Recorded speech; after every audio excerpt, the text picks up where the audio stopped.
Welcome back, friends, to your daily dose of ancient wisdom. We continue our reading today of Srimad Bhagavatam Mahapurana, Book 3, Discourse 2. Uddhava recounts the childish sports of the Lord. Sri Sukha continued. Thus, as the news relating to his beloved Sri Krishna, that great devotee of the Lord, Uddhava, was put in mind of his Lord and was too overwhelmed with emotion to utter a word in reply. While engaged in worshipping the Lord in his childish play, even as a body of 5, Uddhava felt no inclination even to have his breakfast in spite of his mother's call. Having grown grey in his service by flux of time, how could he answer Vidura's query regarding his Lord, his thought being fixated on his feet? Completely immersed in nectar flowing from the lotus-like feet of Sri Krishna and transported with joy through intense devotion, he remained mute for nearly an hour. The hair stood erect all over his body and tears burst forth from his closed eyes.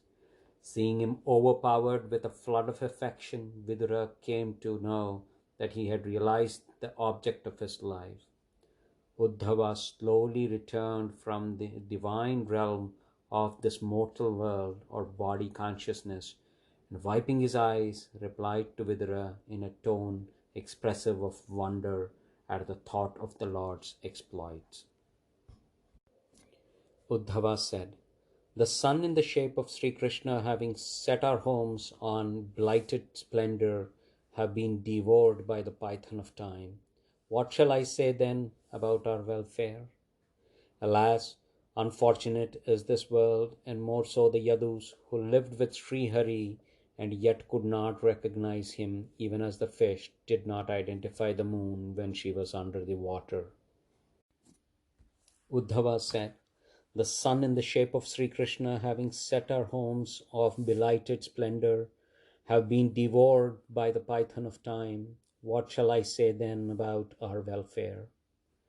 Alas, unfortunate is this world, and more so the Yadus who lived with Sri Hari and yet could not recognize him, even as fish did not identify the moon when she was under water.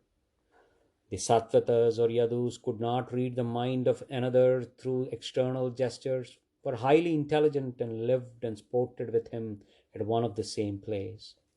Yet they accounted him the abode of all beings, the foremost of Yadavas alone.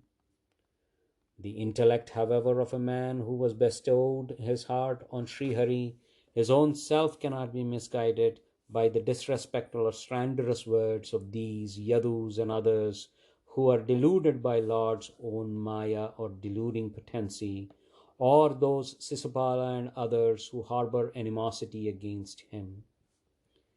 Having shown his divine form to men who had practiced no penance, he has now screened it from their view, even though their eyes were not stated, and thus robbed them of their very sight, as it were, since they had nothing worth seeing left with them. The form which he had assumed in order to reveal the power of his Yogamaya, the divine energy which is capable of manifesting such transcendent beauty, and which was so eminently suited to his pastime in imitation of men, was an object of wonder not only to the world but even to himself, a perfection as it was of abounding grace. It was a form whose limbs added to the charm even to ornaments. Beholding that form, which was the highest delight of all eyes, at the Rajasuya sacrifice of King Yudhishthira, the son of Dharma, the god of virtue, the inhabitants of all the 3 worlds thought that the entire workmanship of Brahma in creating this mortal world has been exhausted in fashioning that form. Feeling honored by his love-laden smiles and jokes and sportive glances which reciprocated their love, the women of Raja followed him in his excursions to the wood, with their eyes and mind, and stood like statues, leaving their household work half finished.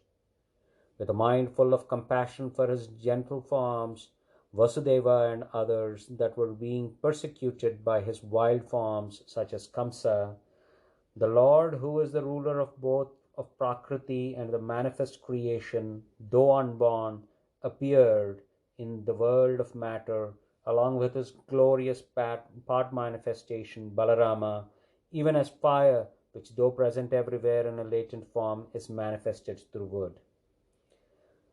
That he who is unborn should assume the appearance of being born in the house of Vasudeva and dwell in Braja, as if for fear of the enemy Kamsa, and that he who is possessed of infinite prowess should himself flee the city of Mathura, scared as if it were for Kavalayavana, puzzles me as sometimes irreconcilable with his divinity. My mind is filled with agony as I recall what he said to his parents, Vasudeva and Devaki, bowing at their feet.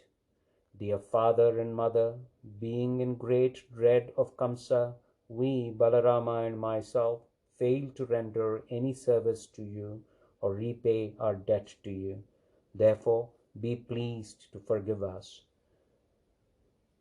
Having inhaled the fragrances of the dust of his lotus feet, what men can ever forget it? Remembering that he is the same Lord who removed the earth's burden by the mere play of his arched eyebrows, which represent the god of death. You must have seen with your own eyes the consummation or the oneness with Lord attained by Sisupala, the king of Chedi, who hated Sri Krishna, a consummation which even yogis or ascetics long to attain through their efficient practice of yoga. Who could bear separation from such a being, Lord?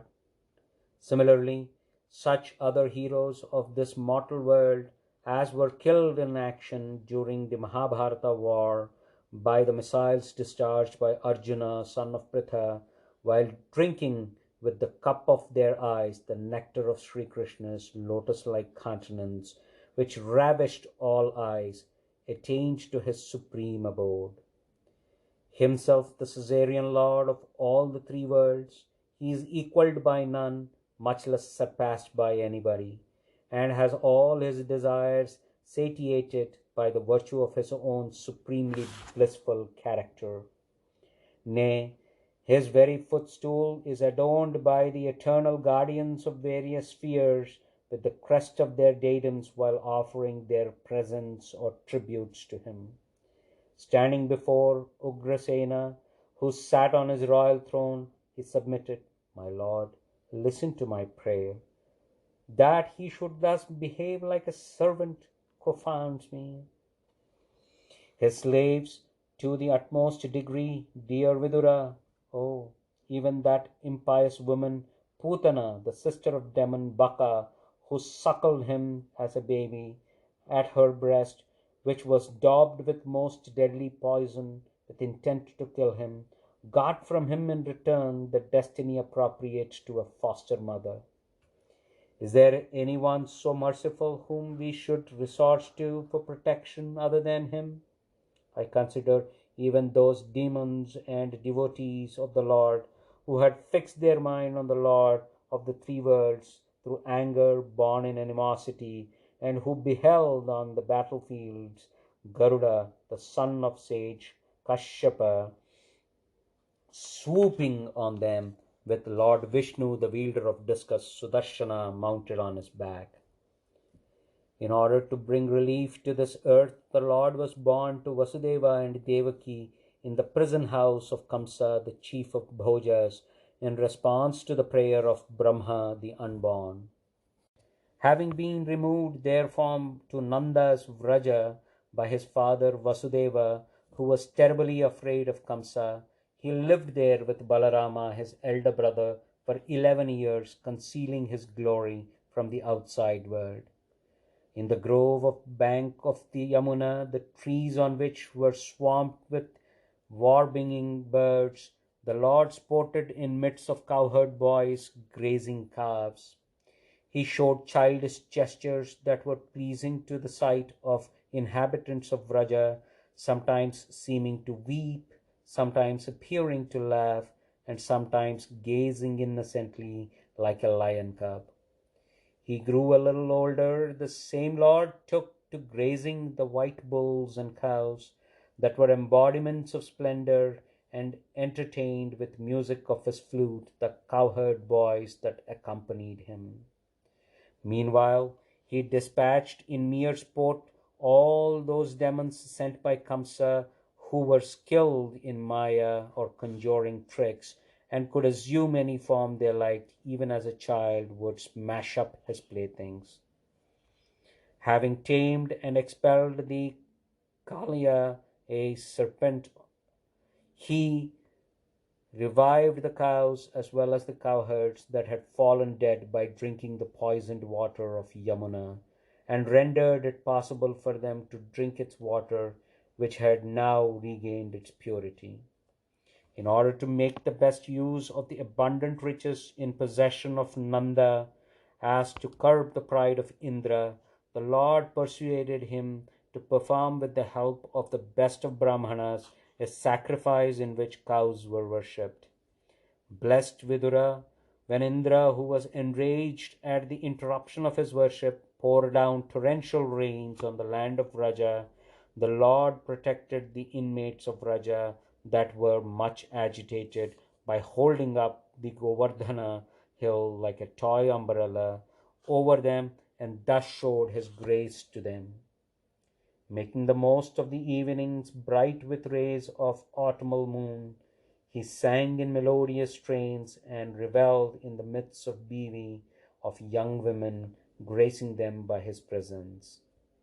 Thus ends the second discourse in the book 3, consisting of a dialogue between Vidura and Uddhava of the great and glorious Bhagavata Purana, otherwise known as Paramahamsa Samhita. Thank you.